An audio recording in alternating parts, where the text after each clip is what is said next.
Well, what I think we're going to do now, we're supposed to be doing questions where you're supposed to write them and put them in a box or something like that, and then somebody else is supposed to read them. And maybe before they get started with that, I'll take a few right off the front row right here, because I don't mind my minders very well. So do you have a question? Okay, I'll repeat it. You got to make it real short. Do you work with the horses at CSU? Do I work with horses at CSU? I work with cattle some at CSU. Right now, I'm mainly riding the airplane. I'm at the point in my career where I'm spending most of my time doing talks, because I'd like to get young people doing things. I still get out and go to the meat plants, work with them on solving some problems. I got a meat plant right now, it's there last week, and I was figuring out how I could move their water chiller over to another place, make enough room so that we could put in some new equipment. And I could just see that. Like I say, well, I can take, okay, this machine sits on a 12-foot by 12-foot slab. I move it over here. The pipes can go over the ceiling. Then I got room for my stuff. You know, that was kind of getting back into some of the old construction stuff. Like doing that. My students are getting out and doing all the fun stuff now. I have a designer named Mark who does a lot of my design work now. You know, I'm at the point where I want to get other young people turned on to doing cool stuff. Okay, I'll take another question up here until they get the box full of questions down here. Okay, right there. What made you decide to speak about autism? What made me decide to speak about autism? I ran into a lady named Lorna King. This would have been in the late 70s that did occupational therapy. I spoke at a few little meetings. I got invited, but I didn't go running up and telling all the cattle people. I kind of let it leak out. My first book came out in 1985. That was Emergence. And I did a few autism talks. Livestock industry didn't know anything about it. But even today, if I meet somebody on a plane, I just tell them I'm a professor. I think sometimes there's too much of going up and saying, wanting to just talk about autism. I want to talk about what people can do. I thought the Paralympics was great, because boy, it showed what a double amputee can do. Wheelchair basketball. I went on YouTube, I just looked, because I'm not home to watch it on TV, so I tuned it up on YouTube. And, boy, that's a rough game, wheelchair basketball. But I mean, it's showing what people can do. We need to be getting a much more can do. No, I am not going to be an algebra specialist. Trying to make me an algebra specialist is stupid. Let's work on building up the strength on something I am good at. Now, I didn't learn how to design cattle facilities overnight. I had to go to every single feed yard in Arizona and a whole pile of them in Texas, and I worked cattle. That took me 3 years. And then the drafting kind of appeared magically, but I had to go through a whole thing of learning how to relate lines on drawings to actual things. And, I like talking about autism, but you know what? I like talking about design more. I have this other show I do called All Kinds of Minds, and I talk to business people. And say, you got to hire these kids that are quirky and different. They're not going to do dumb stuff like put the generators in a basement that's not waterproof. Then I show them a satellite photo of busted up Fukushima nuclear power plant. I like to talk about stuff like we got too many people fighting over patents rather than making them. I like to talk about this country, we got to do stuff. Right now we've lost our lead on new inventions in the world. We're losing it. Our geeks and our nerds, I think, are sometimes they get too much into the autism stuff. But as I said before, autism is a really important part of who I am. I don't want to be not autistic, because I love the logical way that I think. I'm sort of appalled at just how illogical neurotypicals are. Okay, must have another little question up here. Okay, right there. What? I do 100 sit-ups every day. And then the reason why I do the 100 sit-ups is because if I don't do the 100 sit-ups, I can't sleep. And I hear people, they can't sleep. Now they're taking 10,000 tons of meds because they can't sleep. I talked to a lady last night, and she says, I want to do all this brain scan stuff. And she has had all these problems. I asked her, how much exercise are you getting? None. Now, I still have to take medication. But I found if I don't do the 100 sit-ups, and I do them every night on the bed, and the reason why I did the sit-ups is because I don't really want to go to the gym in a hotel. And then I got to have other clothes for that and everything. I can just put on my night clothes and do my 100 sit-ups on the bed in the hotel. Okay, I guess we got some questions now. Okay. Thank you, Dr. Grandin. We had to do our homework. We gathered some questions from the other spaces, so if you don't mind me just moderating, we've tried to group them together in like themes. See if I can read the handwriting. Are immunizations still considered a cause that trigger autism, or is it genetic chromosomal? Well, I think genetics is a very, very major portion of it. A lot of people get vaccinations and don't get autism. But there may be some, I'm not going to totally rule it out. There's one study that has to be done to shut the book. To my knowledge, it's not been done. The experts get very silent when I bring this up. The regressive group, in other words, the kids that lose language, have language and then lose it, needs to be studied separately. Another thing that needs to be done is take every single paper on this and look at a thing called significant difference in variance. Okay, you know how the graphs have the little error bars that show the variance or the standard error of the mean? Well, if the standard error of the mean or the error bars are twice as big on the vaccinated group as on the unvaccinated group, that's a red flag. Now, the only definitive study would be to do the regressive group separately. Okay, analyzing the papers would be a lovely master's thesis for somebody here to do. And the other paper, that's going to be a PhD thesis, and you have to do that other study on regressives before the book is closed. That's all I can say. Dr. Grandin, I have an autism spectrum disorder, PDD-NOS, and I'm 18 years old. I struggle mostly with socializing. How did or do you handle becoming friends with people and even go to college? Most of my friends were through shared interests, riding horses, electronics lab, people I built things with. I got along great with the construction crews. We'd sit there and talk about how to build stuff. They did like to use a lot of vulgar language as adjectives, nouns, and verbs. That was just how they talked. But it was really fun. You know, we'd talk about what's the best concrete forming system? Or what stupid thing that they do, this luggage handling system at the Denver airport. That's the kind of stuff that is really, really, really interesting to talk about. Get with people with shared interests. Another thing I had to learn is when I was young, I thought everybody wanted to talk about the meaning of life. I learned most people don't want to talk about that. Now, forming systems and what kind of snap ties to use or how to pour concrete, yeah, we can go on and on talking about that. But getting involved with the shared interests. That's why I'm such a big fan of getting to the computer club. I had one mom wanted to take computer club away from her kid because she wanted to be more social. I said, that's where he's going to socialize. You know, fellow programmers getting together and talking about all the cool programs they're making. Yeah, because I have a good friend named Jennifer Myers, and she has a book on daily life skills. So she was brought up the same way I am. Well, she married a computer guy, and she's a computer lady, that she met at a science fiction convention. Let me just tell you what is romance to a techie. You go out and you find the most beautiful restaurant, candles. Oh, it's got to be just perfectly romantic, because we've got to be really romantic tonight, because we are going to have a 4-hour discussion about computer data storage systems.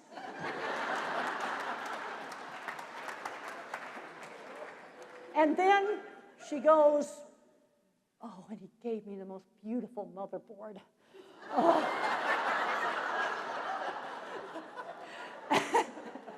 And then I had a wife come to me.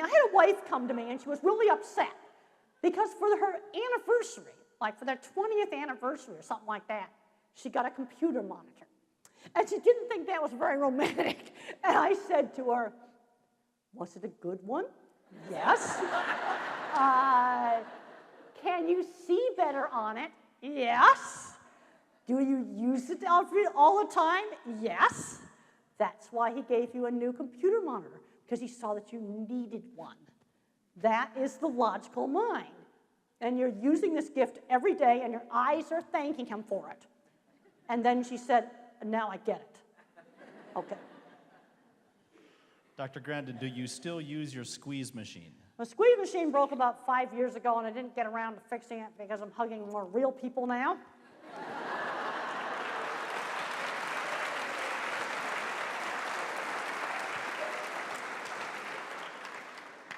Is it wrong to discourage your young adult child to enter into a career that is not compatible with his characteristics of autism?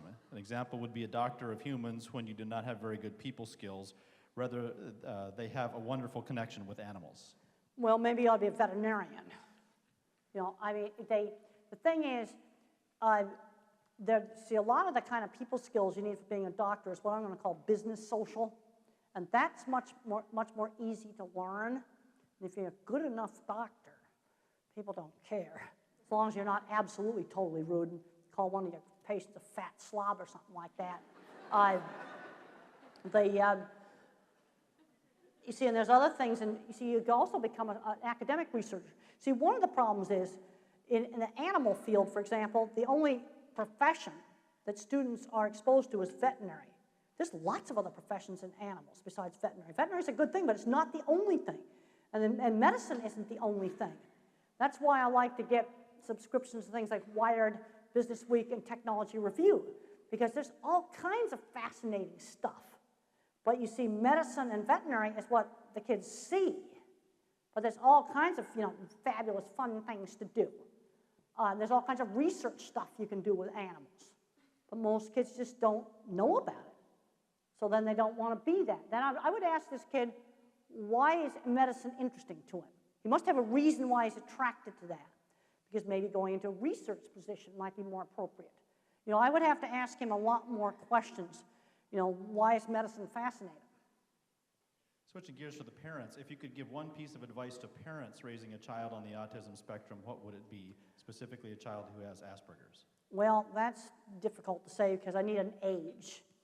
If it's a little kid and he doesn't talk, it's going to be 20 hours a week or more of early intervention. That's the same for everybody. Now, for an Asperger kid, I don't know how old this kid is. Let's just say, see, this is where I'm not getting enough information. See, the normal mind tends to leave out the details. And I need to have a lot more details about this. Okay, let's say this kid was 12 or 13, Asperger's, fully verbal, normal intelligence, teaching work skills. How are his table manners? How are his shopping skills? He needs to learn how to work, have a job. He's got to learn, I've got to start thinking about what's this kid going to do when he grows up? I'm seeing too many smart young Aspies ending up on Social Security playing video games. And where all the old Aspies and the old, quirky, goofy kind of kids, they're all employed. And that's the reason why I did the different, not less. We put out a contest on the Future Horizons Temple Grandin website. I had 26 entries. 2 of them had been on Social Security. They were disqualified.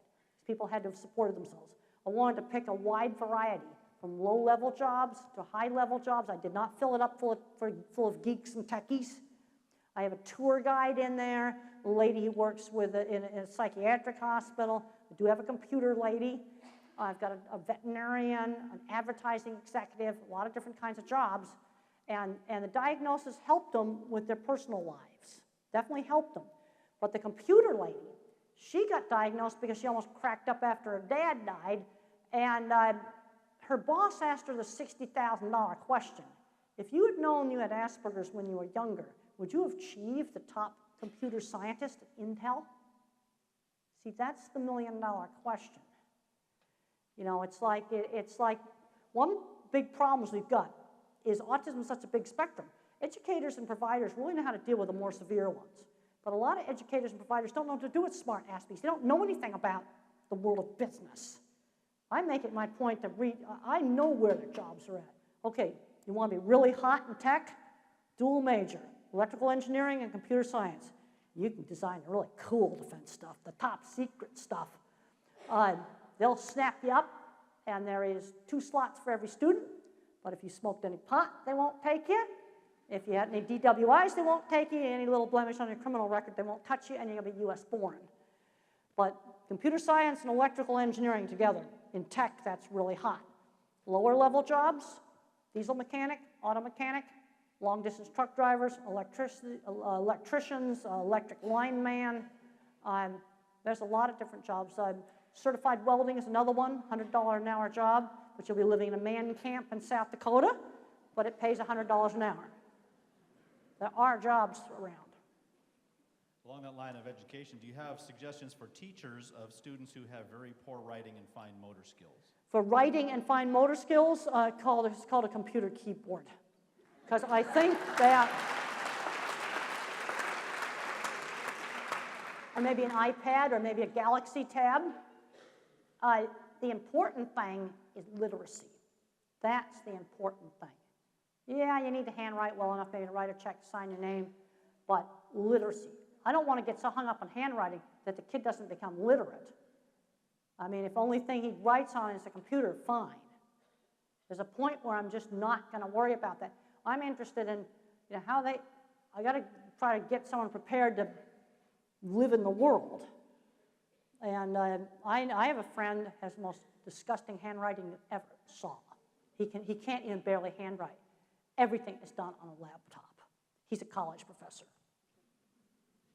On your personal journey, did you find it difficult being a female with autism, especially in the era you were?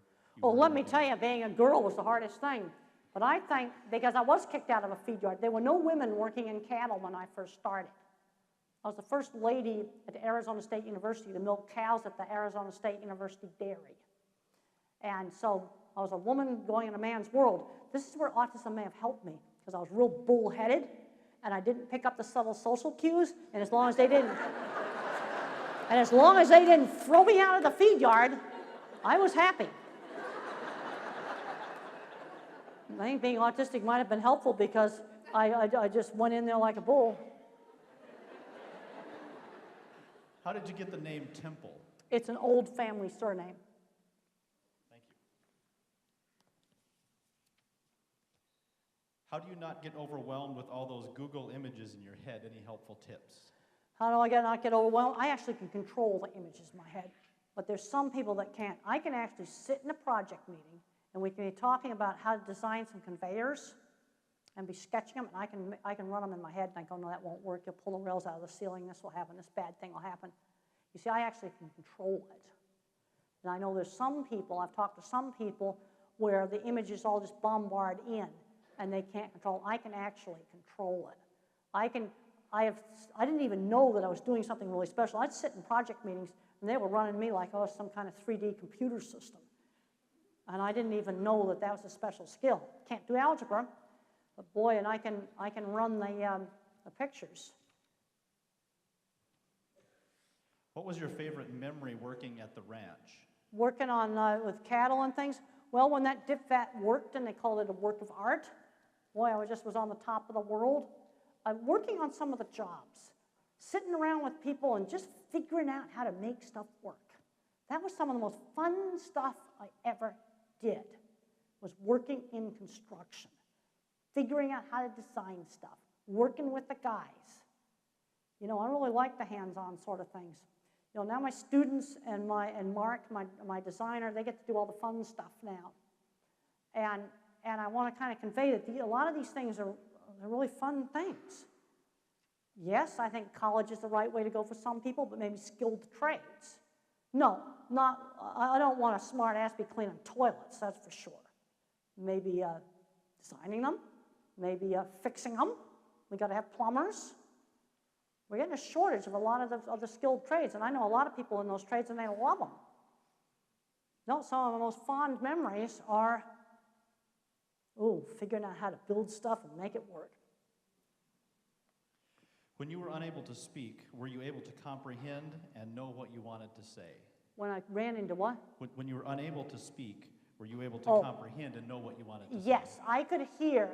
If people slowed down and they spoke slowly, if they spoke too fast, then the consonants dropped out and it sounded like oing, oing, oing, oing, oing.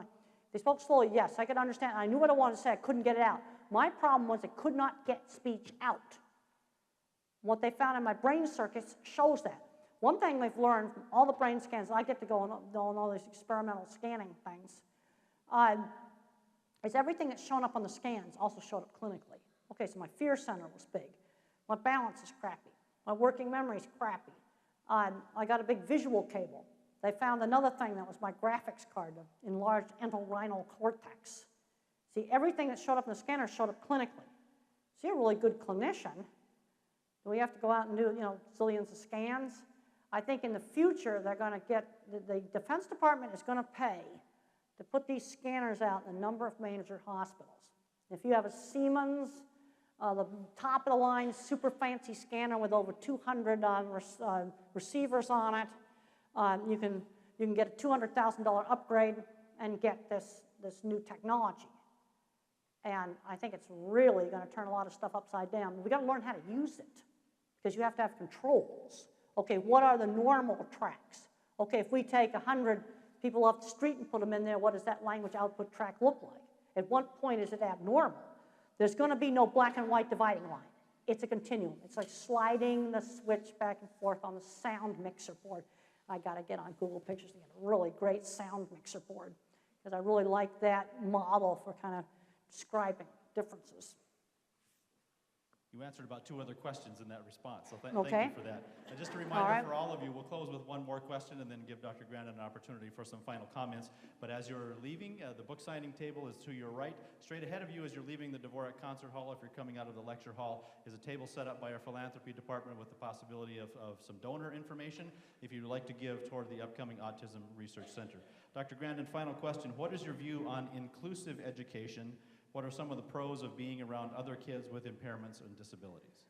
Well, I'm kind of more pro-inclusive for little kids because I want to get the social stuff. But I was one of the smart, geeky kids that had to be taken out of a regular school. There are some teenagers getting tortured that I think need to finish up online and learn how to work. Because, you know, socializing with teenagers is not a life skill I need. I'm saying that really, really seriously. The other thing I have found, we get into all this stuff about different kinds of schools and things. I get into the public versus private. I don't even want to hear about that. What I have found is so much depends upon the particular school, particular student, particular parents, particular teachers, and how people get along. Because I've talked to one parent, the kid's doing great in public school. Talked to another parent, it's horrible. Talked to another parent, this private school, the teacher's horrible. You know, it's just, you've got another situation where they hate each other's guts. That doesn't work. It so much depends upon particular situations. Now, I'm finding a lot of kids on the spectrum do well with a lot of hands-on things. Montessori has many free math things. Their reading stuff I'm not quite so high on, but their math stuff I really liked. You know, a lot of hands-on kind of things. You know, different things work for different kids. We got to look at what works. We got to start thinking about what is he going to do when he grows up.